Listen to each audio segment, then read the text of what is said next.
Hello everyone! Magandang araw at welcome sa ating channel. For today's video guys, magluluto ako ng fried rice kasi mayroon kaming natirang pagkain kagabi. So, lulutuin ko siyang fried rice.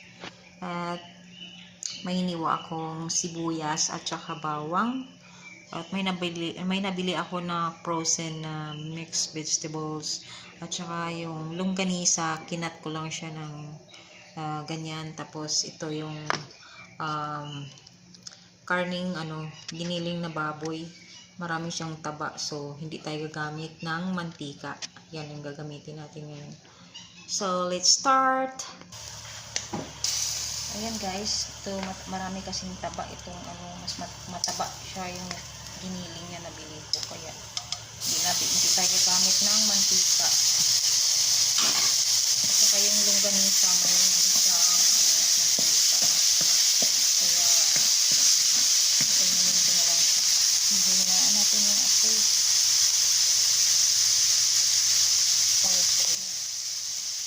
Para hindi siya dumikit. Sa labas yung mantika.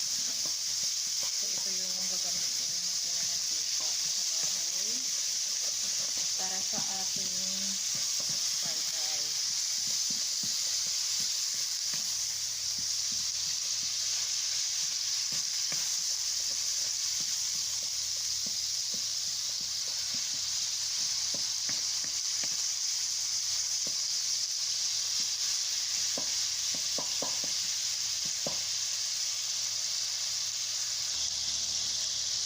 Ayan guys, may mantika na siya lumabas.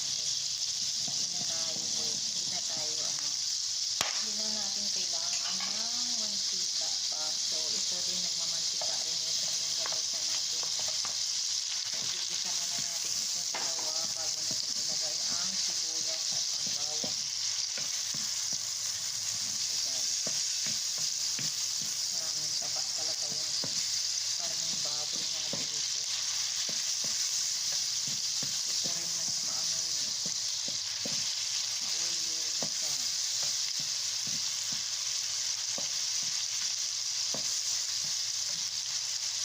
Madami na tayong mantika o.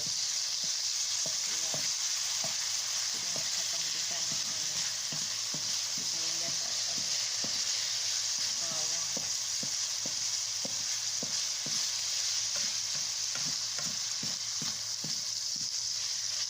Kaya sa mga mamis dyan, kapag makabili tayo ng karne na mataba, na giniling na mataba, maraming taba, pag nagluto kayo ng fried rice or niluto nyo siya, giniling na may vegetables, so hindi na kailangan ng mantika.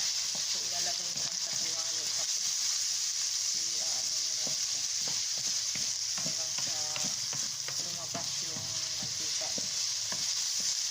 Kasi na yung panggisa natin sa sibuyas at bawang. Sunod natin yung bawang at sibuyas. Sabay na natin.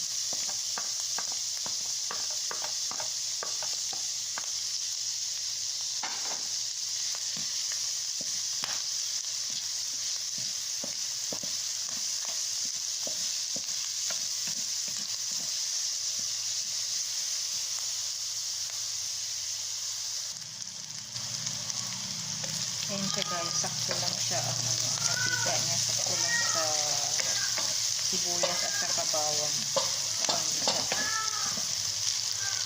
Maingay yung pusa ko kasi gusto niya lumabas. Tapos, sasala na natin siya at lalagyan natin ng soy sauce.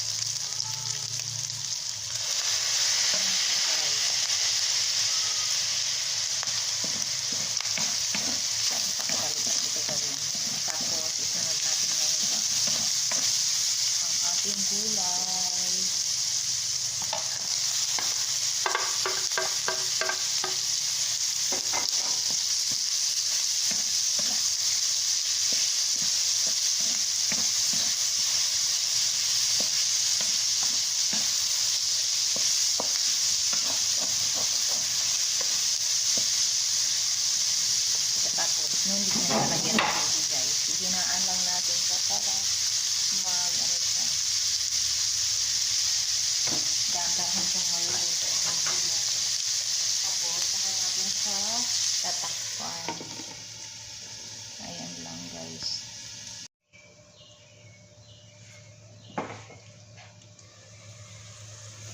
Yan.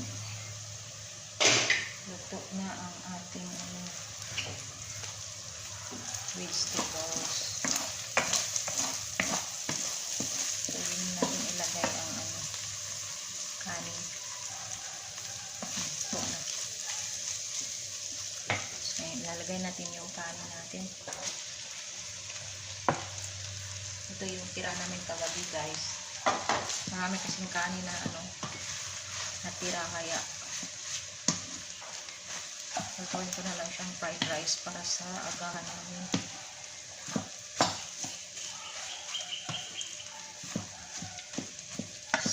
Pang hindi pa nakahalo, lalagyan natin ng black pepper. Yan. So, maraming black pepper at saka soy sauce.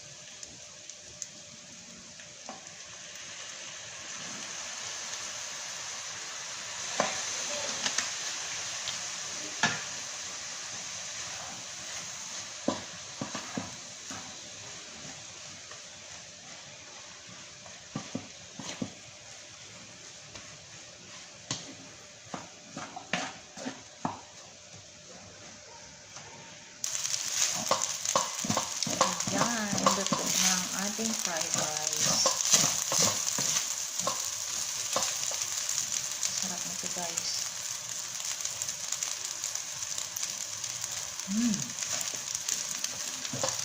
Sarap. Maraming black pepper.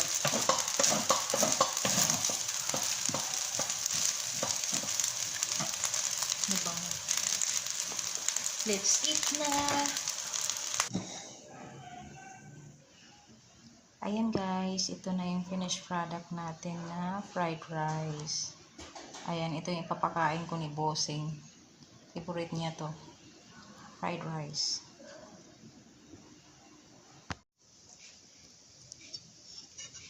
Ayan, let's eat, guys. Ito na yung ating fried rice.